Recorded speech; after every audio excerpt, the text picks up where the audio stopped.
Chasing Shadows, a terrifying quest for the missing Target store and my wife. Darren, did you know they opened a Target in Owingsville? My wife, Deborah, asked me excitedly. Grab the car keys and let's go check it out. I rolled my eyes. It was almost 6 in the evening and I had a long day at work. The prospect of an hour's drive there, 2 hours of shopping, and an hour's drive home wasn't appealing. They didn't open a damn Target in Owingsville, I replied curtly. Only about 2,000 people live there. Why in the hell would a multi-billion-dollar corporation open a store in the middle of the sticks in a town that isn't big enough to support a McDonald's? Squealing wood on tile penetrated my ears as she pushed the bar stool away from the kitchen counter. Her footfalls approaching my chair were heavy like a pouting child's. I should have known better than to start an argument with her about Target. She dropped something from above me. A glossy red mailer advertisement sailed through the air over the top of my head. I looked down at my lap to see the familiar red and white logo. The cluster of red-vested employees smiled up at me from the shiny cardstock. Target would like to welcome you to our newest location in Owingsville. KY, bring this ad to the registered for an additional 10% off of your first purchase. There's a typo in the ad, I said, thumping the word registered with my middle finger, but she ignored me. Sloppy work, she worshipped the damn place. We lived in Lexington, Kentucky, and she made the rounds between all three. The clearance queen, she called herself. Deb would buy clearance items by the carload from any Target within a reasonable drive and resell them on Amazon. Retail arbitrage, I think she called it. Don't get me wrong, she made some decent money with it. We were middle-aged and empty nesters when she started. Her entire life had been devoted to raising the kids. When Dustin and Jessica left for college, she struggled a bit. Stirred around the house like a caged animal. I pushed her to find a hobby. It was a few years until I would retire. Most of her friends worked. That's when the Target clearance sprees started. Owingsville is almost an hour away and there are 3 damn Targets here in town. I said, irritation building. Why do we need to drive out to the middle of nowhere to get what we could find in town? My wife went back to the kitchen and started washing the dishes. Every movement she made was exaggerated to show her displeasure. Cabinets closed so hard they were just shy of a slam. Glasses hammered on the counter so hard I expected to hear them shatter. She signed at least 3 times a minute. I wish I hadn't given in. If I would have just stood my ground, maybe everything would have been all right. Our family would still be whole. Police detectives wouldn't stop by the house every week just for a chat, but I did give in. I agreed to go. Grab your purse and put on your shoes, I huffed, pushing myself out of the recliner. We can go, but no more than an hour of shopping. I've got to work in the morning, so we can't fool around all night. She squealed with excitement and ran off to the bedroom. Why the hell did I agree to go? The drive to Owingsville was uneventful. NPR news stories played on the radio as my wife fidgeted with her cell phone. While I had been mildly irritated before we left the house, I was almost to a raging boil by the time we got to Owingsville. An hour's drive to the middle of the country, and my wife looked at Amazon listings the entire drive. We had already reached the center of Owingsville, and the GPS said there were still 2.5 miles to go. From the overhead view on the map, the address was a good distance outside of town headed toward Moorhead. The location of the store was making less sense at the moment. Are you sure you put the right address in the GPS? I asked Deborah. She didn't answer, still scrolling through her phone. Deborah, I said a bit louder. She looked up at me and smiled. The sweetness of it cooled my anger down to a dull simmer. I even felt bad for being angry.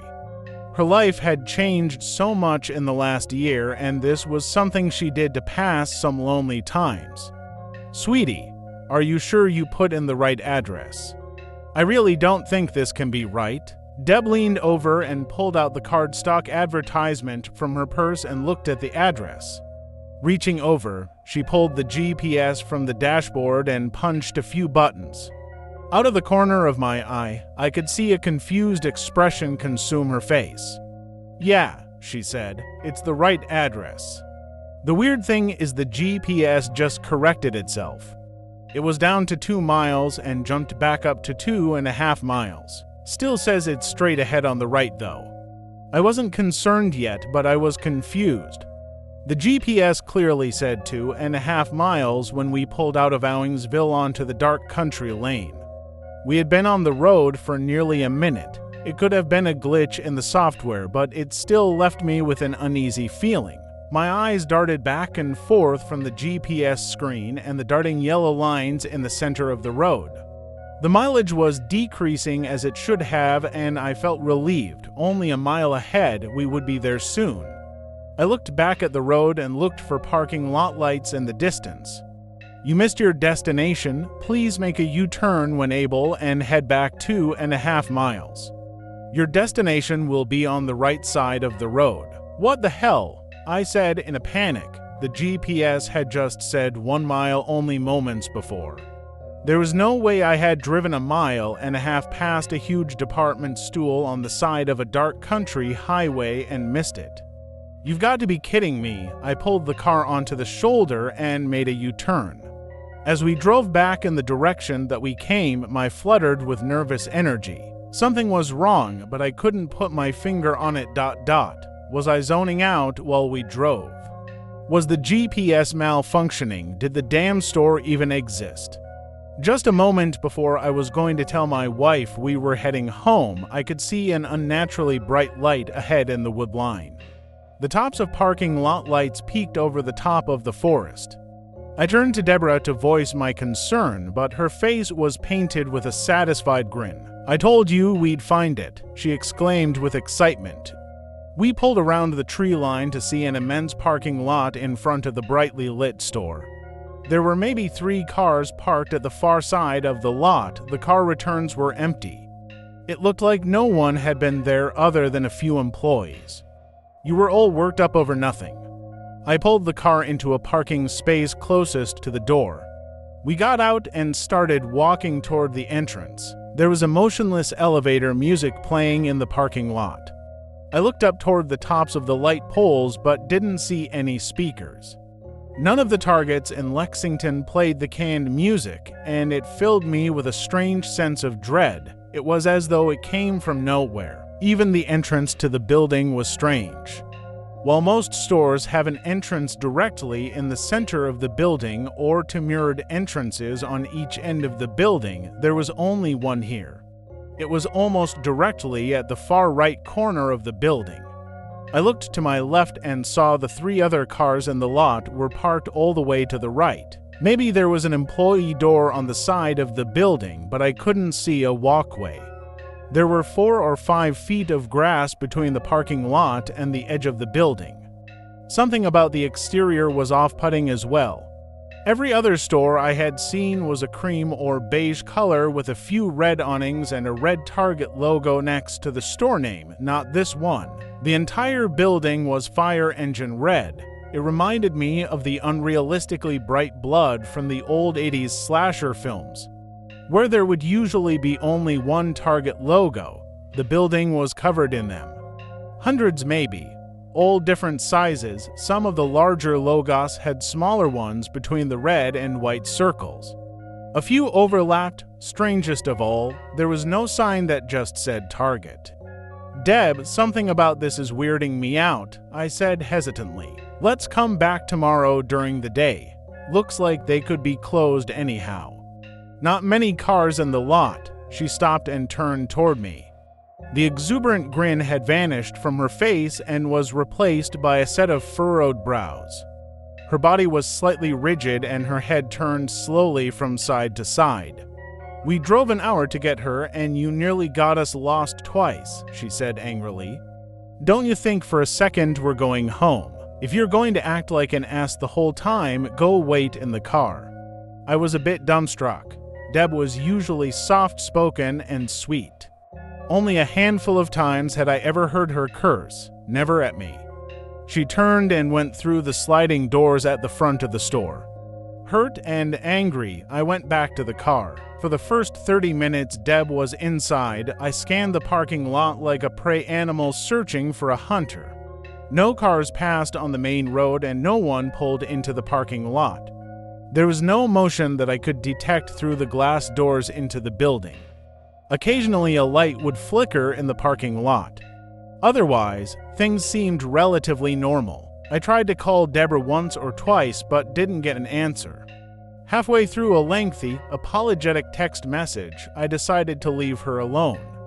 She probably needed time to cool off and Target bargain shopping was probably the best medicine for that ... At some point, I fell asleep. It wasn't intentional, but there's only so much aimless scrolling on a smartphone I can do before I start to nod in and out. Once I start to drift, an involuntary nap is always in my future. I had been asleep for around 45 minutes when my cell phone began to buzz in my hand. Startled by the sudden motion, I looked down at my phone. There was a text message from Deb.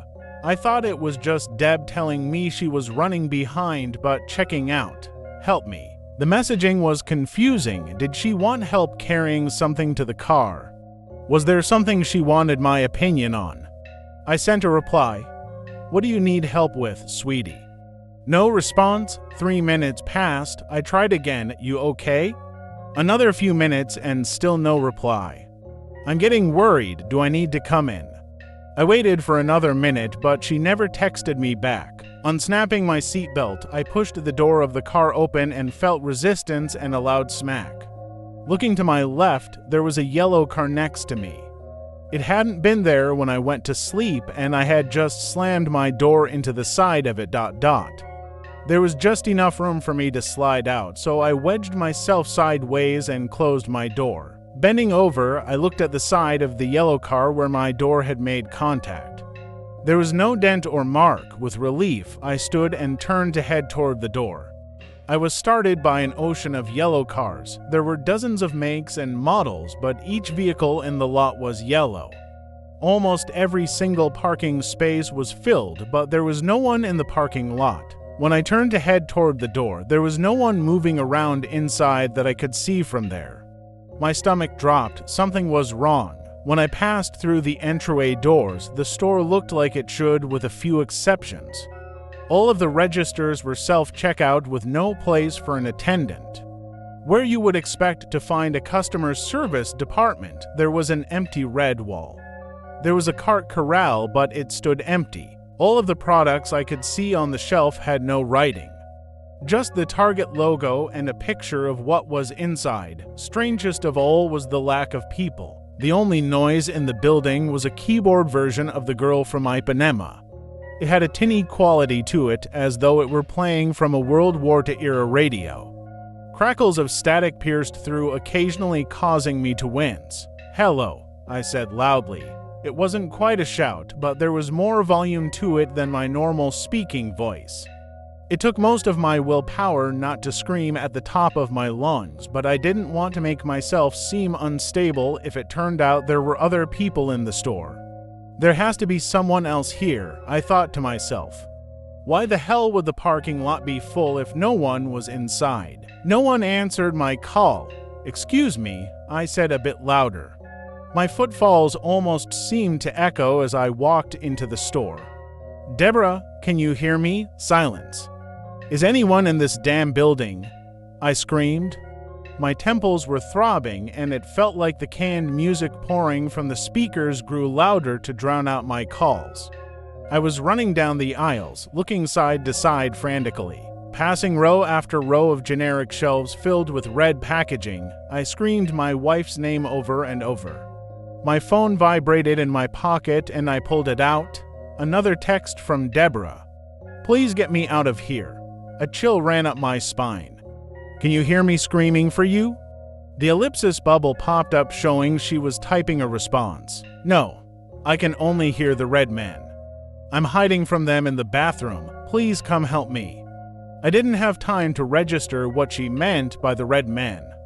Breaking into a run, I headed toward the back of the store.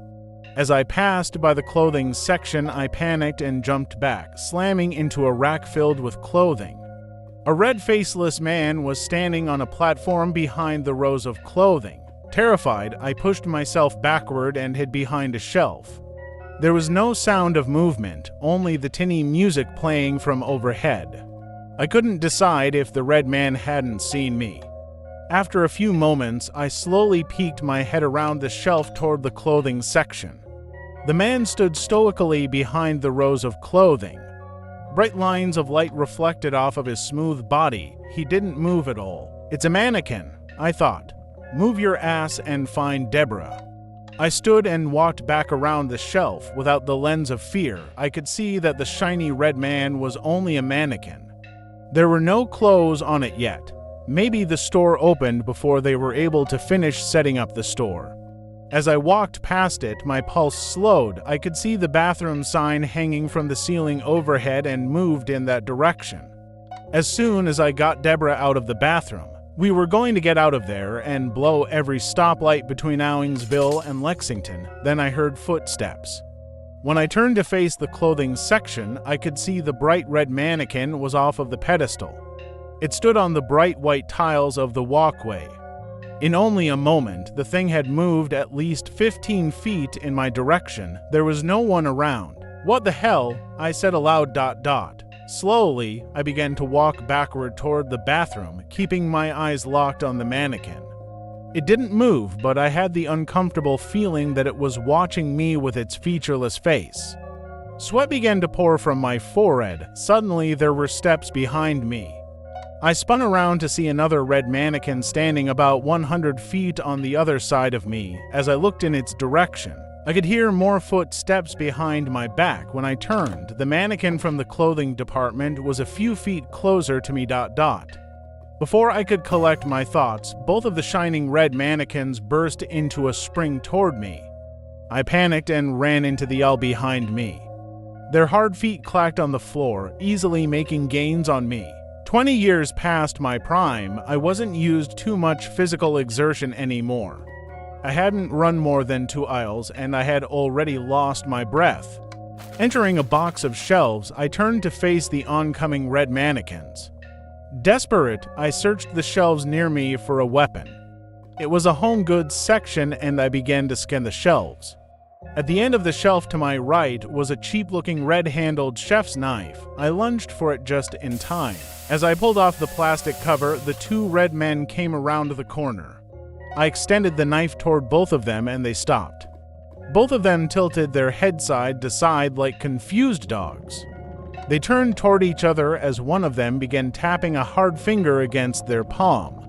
It sounded like Morse code. The other began making the same clicking noise. They simultaneously turned and walked toward a red support pillar a few feet behind them.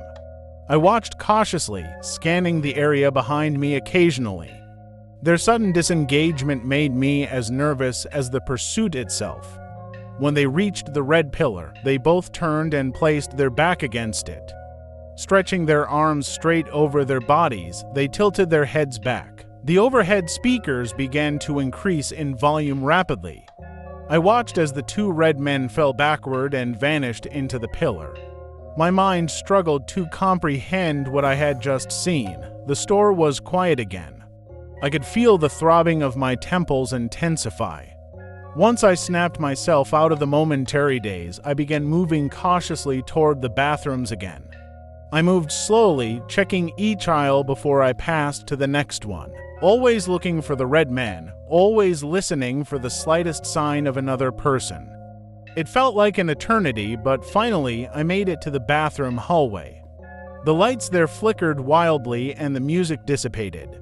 On the left was the men's restroom and on the right was the women's. I ran quickly toward the door, gripped the handle, and pulled it open. Advertisements behind the door was a red brick wall. I slammed my fist against it in frustration. "Darren," I heard a muffled voice say from behind the brick wall. "Darren, is that you?" "Deborah," I shouted. "Are you okay? I'm right outside. Is there a way to get out?" "No," she whimpered, "but I think I hear." Her sentence was cut short by a blood-curdling scream. I could hear thrashing and dull thuds through the red bricks. I screamed her name over and over, but she never replied. The room behind the brick wall fell silent. Then the clicking of footsteps began to sound at the end of the hallway. I turned my head to see dozens of shiny red men blocking the hall, their heads all tilted at different angles. Some had lengths of pipe in their smooth grips, while others held assorted kitchen knives. A chain was swinging lazily from the hands of the red man in front of the horde. My eyes darted back and forth between the crowd, the brick wall blocking me from my wife and the group of demonic red mannequins. I began to cry loudly, accepting that I couldn't save Deborah. Hell, I couldn't even save myself. In resignation, I fell backward. As my back met what I thought was the dead end of the hallway, I was surprised to feel the push bar of a door that wasn't there moments before hit the small of my back. The door gave way and I tumbled backward, slamming hard against the ground. My vision was swimming as I watched the door marked emergency exit slam closed. I blacked out. When I came to, I was in a field. The tall grass was brushing against my face and the rustling sounds of nocturnal animals filled the night air. My head was throbbing, and for a moment I couldn't recall why I was on the ground. I pushed myself up from the ground and reached forward to grab the door handle, but found nothing. There was only an empty field in front of me. Moonlight reflected from my car windshield in the distance. The building was gone, the hundreds of yellow cars had disappeared. Grass and weeds replaced the parking lot. That was 7 months ago. I called the Owensville Police Department, who came to the scene to investigate. They took my statement and looked at me in bewilderment as the story of the now absent Target store became horror with each passing sentence. "There's never been a Target in Owensville," said one of the officers. "Not the kind of place that sets up shop around here. Deborah never returned. She's been listed as a missing person the entire time. Detectives from Owensville and Lexington have interviewed me more times than I can count. They served me search warrants for the house and both of our cars. Interviewed every damn person both of us knew. No one talks to me anymore. Our friends won't answer my calls. My family won't talk to me. Her family hired a private investigator. I see the greasy bastard following me sometimes. Hell, I even quit my job. They couldn't fire me, but they made sure I knew I wasn't wanted there anymore. I miss my wife, but everyone thinks I killed her. My life is falling apart, but maybe it will change. I've got to call the detectives soon. When I checked the mail today, there was something strange in there. Something that gives me a little hope. It was a Target mailer.